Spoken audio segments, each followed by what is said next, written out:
या देवी सर्वभूतेषु शक्तिरूपेण संस्थिता नमस्तस्यै नमस्तस्यै नमस्तस्यै नमो नमः। जय माता दी, जय श्री राधे राधे। दोस्तों, आप सभी का आपके अपने YouTube चैनल अध्यात्म भक्ति में बहुत बहुत स्वागत है। आइए आज आप सब सुनेंगे दुर्गा सप्तशती 11वें अध्याय की कथा। इस अध्याय में देवताओं द्वारा देवी की स्तुति तथा देवी द्वारा देवताओं को वरदान देने का वर्णन है। तो बोलिए प्रेम से माता दुर्गा की जय। आइए सबसे पहले माता दुर्गा का ध्यान करते हैं। मैं भुवनेश्वरी देवी का ध्यान करती हूँ। उनके श्रीअंगों की आभा प्रभात काल के सूर्य के समान है और मस्तक पर चंद्रमा का मुकुट है। उनके मुख पर मुस्कान की छटा छाई रहती है और हाथों में वरद, अंकुश, पाश एवं अभय मुद्रा शोभा पाते हैं। इस प्रकार देवी का ध्यान करके पाठ आरंभ करें। ऋषि बोले, देवी के द्वारा महादैत्यपति शुंभ के मारे जाने पर इंद्र आदि देवता अग्नि को आगे करके उन कात्यायनी देवी की स्तुति करने लगे। उस समय अभीष्ट की प्राप्ति होने से उनके मुख कमल दमक उठे थे, जिनकी चमक से दिशाएं भी जगमगा उठी थी। देवता बोले, शरणागत के दुख को दूर करने वाली देवी, हम पर प्रसन्न हो। संपूर्ण जगत की माता, प्रसन्न हो। विश्वेश्वरी, विश्व की रक्षा करो। देवी, तुम ही चराचर जगत की स्वामिनी हो। तुम इस जगत का एकमात्र आधार हो, क्योंकि तुम ही पृथ्वी पर स्थित हो। देवी, तुम्हारा पराक्रम अलंघनीय है। तुम ही जल रूप में स्थित होकर संपूर्ण जगत को तृप्त करती हो। तुम अनंत बल संपन्न वैष्णवी शक्ति हो। इस विश्व की करणभूता परा माया हो। हे देवी, तुमने इस समस्त जगत को मोहित कर रखा है। तुम ही प्रसन्न होने पर इस पृथ्वी पर मोक्ष की प्राप्ति कराती हो। हे देवी, संपूर्ण विद्याएं तुम्हारे ही भिन्न भिन्न स्वरूप हैं। जगत में जितनी स्त्रियां हैं वे सब तुम्हारी ही मूर्तियां हैं। हे जगदम्बे, तुमने ही इस विश्व को व्याप्त कर रखा है। तुम्हारी स्तुति क्या हो सकती है। तुम तो स्तवन में परे एवं परावाणी हो। जब तुम सर्वस्वरूपा देवी स्वर्ग तथा मोक्ष प्रदान करने वाली हो, तब इसी रूप में तुम्हारी स्तुति हो गई। तुम्हारी स्तुति के लिए इससे अच्छी युक्तियां और क्या हो सकती हैं। सब लोगों के हृदय में बुद्धि रूप से विराजमान तथा स्वर्ग एवं मोक्ष प्रदान करने वाली नारायणी देवी, तुम्हें नमस्कार है। कला, काष्ठा आदि के रूप में ही तुम्ही क्षण और मुहूर्त आदि समय बनकर संसार को जरावस्था की ओर ले जाने वाली तथा विश्व का संहार करने में समर्थ नारायणी, तुम्हें नमस्कार है। नारायणी, तुम ही मंगल कारक हो। सब अर्थों को सिद्ध कराने वाली शिवा हो। शरणागत रक्षक, 3 नेत्रों वाली एवं गौरी हो। तुम्हें नमस्कार है। तुम सृष्टि पालन और संहार की शक्ति भूता सनातनी देवी, गुणों का आधार तथा सर्वगुणमयी हो। नारायणी, तुम्हें नमस्कार है। शरण में आए हुए दीनों दुखियों की रक्षा में संलग्न, सबके संकट दूर करने वाली नारायणी देवी, तुम्हें नमस्कार है। नारायणी, तुम ब्रह्माणी का रूप धारण करके हंसों से जुते हुए विमान पर बैठती तथा कुश मिश्रित जल छिड़कती रहती हो। तुम्हें नमस्कार है।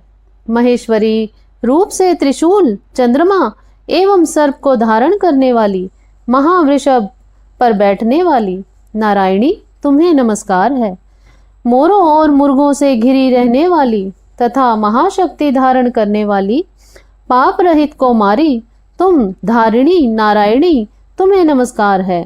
शंख, चक्र, गदा और शंख धनुष आदि उत्तम आयुधों को धारण करने वाली वैष्णवी शक्ति रूपा नारायणी, तुम प्रसन्न हो। तुम्हें नमस्कार है। हाथ में भयानक महाचक्र लिए और दाढ़ों पर धरती को उठाए वाराही रूप में धारिणी शिवे नारायणी, तुम्हें नमस्कार है। भयंकर नरसिंह रूप से दैत्य के वध के लिए उद्योगशील तथा त्रिलोकी की रक्षा में संलग्न रहने वाली नारायणी, तुम्हें नमस्कार है। मस्तक पर किरीट, हाथ में महावज्र धारण करने वाली, सहस्त्र नेत्रों के कारण उद्दीप्त दिखाई देने वाली और वित्रासुर के प्राण हरने वाली इंद्र शक्ति रूपा नारायणी, तुम्हें नमस्कार है। शिवदूती रूप से दैत्यों की विशाल सेना का संहार करने वाली भयंकर रूप धारण तथा विकट गर्जना करने वाली नारायणी तुम्हें नमस्कार है। दाढ़ों के कारण विकराल मुख वाली मुंडमाला से शोभायान मुंड मर्दनी चामुंडा नारायणी तुम्हें नमस्कार है। लक्ष्मी, लज्जा, महाविद्या, श्रद्धा, पुष्टि, स्वधा, ध्रुवा, महारात्रि तथा महाअविद्या रूपा है नारायणी तुम्हें नमस्कार है। मेधा, सरस्वती, श्रेष्ठा, ऐश्वर्य रूपा, पार्वती, महाकाली, संयम परायणा तथा सबकी अधीश्वरी रूपिणी नारायणी तुम्हें नमस्कार है। सर्वरूपा, सर्वेश्वरी तथा सब प्रकार की शक्तियों से संपन्न दिव्य रूपा दुर्गे देवी, सब भयों से हमारी रक्षा करो, तुम्हें नमस्कार है। कात्यायनी, यह 3 नेत्रों से विभूषित तुम्हारा सुंदर मुख सब भयों से हमारी रक्षा करे, तुम्हें नमस्कार है।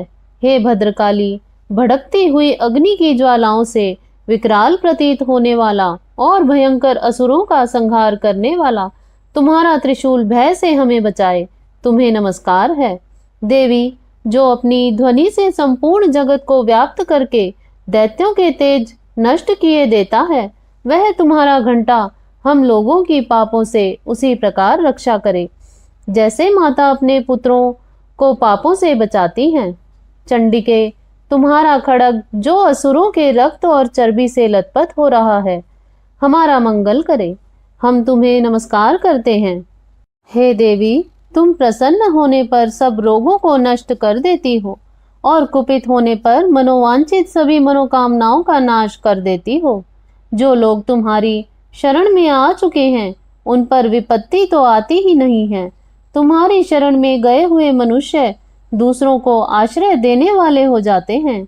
देवी अंबिके, तुमने अपने स्वरूप को नाना प्रकार के रूपों से विभक्त करके जो इन महादैत्यों का संहार किया है, वह सब दूसरी कौन कर सकती है। विद्याओं में ज्ञान को प्रकाशित करने वाले शास्त्रों में तथा वेदों में तुम्हारे सिवा और किसका वर्णन है।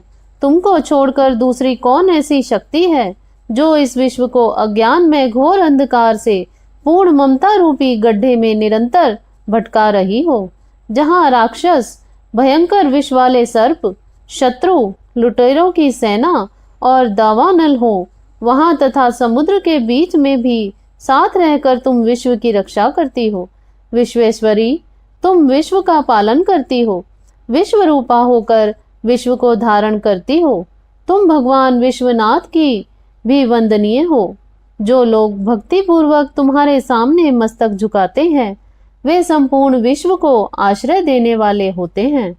हे देवी, प्रसन्न हो। जैसे इस समय असुरों का वध करके तुमने हमारी रक्षा की है, उसी प्रकार सदा हमें शत्रुओं के भय से बचाओ। संपूर्ण जगत का पाप नष्ट कर दो और उत्पात एवं पापों के कारण होने वाली महामारी आदि उपद्रवों को भी दूर करो। विश्व भर के दुख दूर करने वाली देवी, हम तुम्हारे चरणों में पड़े हैं, हम पर प्रसन्न हो। तीनों लोकों के निवासियों की पूजनीय परमेश्वरी, सब लोगों को वरदान दो। देवी बोली, देवताओं, मैं वर देने को तैयार हूँ, मन चाहा वर मांग लो।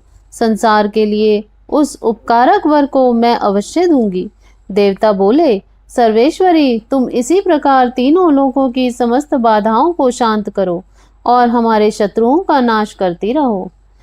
देवी बोली, देवताओं, वैवस्वत मनवंतर के 28वें युग में शुंभ और निशुंभ नाम के 2 अन्य दैत्य उत्पन्न होंगे। तब मैं नंद गोप के घर में उनकी पत्नी यशोदा के गर्भ से अवतार लेकर विंध्याचल में जाकर रहूंगी और उक्त दोनों असुरों का नाश करूंगी। फिर अत्यंत भयंकर रूप से पृथ्वी पर अवतार लेकर मैं वैप्रचित नाम वाले दानवों का वध करूंगी। उन भयंकर महादैत्यों को भक्षण करते समय मेरे दांतों अनार के फूलों की भांति लाल हो जाएंगे। तब स्वर्ग में देवता और पृथ्वी पर मनुष्य मेरी स्तुति करते हुए मुझे रक्तदंतिका कहेंगे।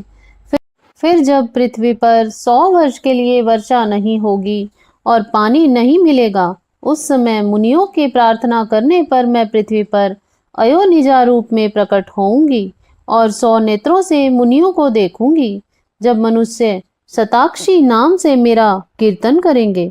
हे देवताओं, उस समय मैं अपने शरीर से उत्पन्न हुए शाकों द्वारा समस्त संसार का भरण पोषण करूंगी। जब तक वर्षा नहीं होगी तब तक वे शाक ही सबके प्राणों की रक्षा करेंगे। ऐसा करने के कारण पृथ्वी पर शाकंभरी के नाम से मेरी ख्याति होगी। उसी अवतार में मैं दुर्गम नामक दैत्य का वध भी करूंगी। इससे मेरा नाम दुर्गा देवी के रूप में प्रसिद्ध होगा। फिर मैं जब भीम रूप धारण करके मुनियों की रक्षा के लिए हिमालय पर रहने वाले राक्षसों का भक्षण करूंगी, उस समय सब मुनि भक्ति भाव से मेरी स्तुति करेंगे। तब मेरा नाम भीमा देवी विख्यात होगा। जब अरुण नामक दैत्य तीनों लोकों में भारी उपद्रव मचाएगा, तब मैं त्रिलोकी की रक्षा करने के लिए 6 पैरों वाले असंख्य भ्रमरों का रूप धारण करके उस महादैत्य का वध करूंगी। उस समय सब लोग भ्रामरी के नाम से मेरी स्तुति करेंगे। इस प्रकार जब जब संसार में दानवी बाधा उपस्थित होगी, तब तब अवतार लेकर मैं शत्रुओं का संहार करूंगी। इस प्रकार से देवी स्तुति नामक 11वां अध्याय पूरा हुआ। तो बोलिए प्रेम से माता दुर्गा की जय, नव दुर्गा देवी की जय, माता महाकाली, महालक्ष्मी, महासरस्वती माता की जय, सर्व देवी देवताओं की जय। तो आशा करती हूँ आपको यह पाठ श्रवण अच्छा लगा होगा। ऐसे ही आगे के पाठों को सुनने के लिए, व्रत पूजा आदि के बारे में जानने के लिए यदि आप चैनल पर पहली बार आए हैं तो चैनल को सब्सक्राइब कर लें। वीडियो को लाइक करें, शेयर करें। सुखी रहें, स्वस्थ रहें। जय श्री राधे राधे। धन्यवाद।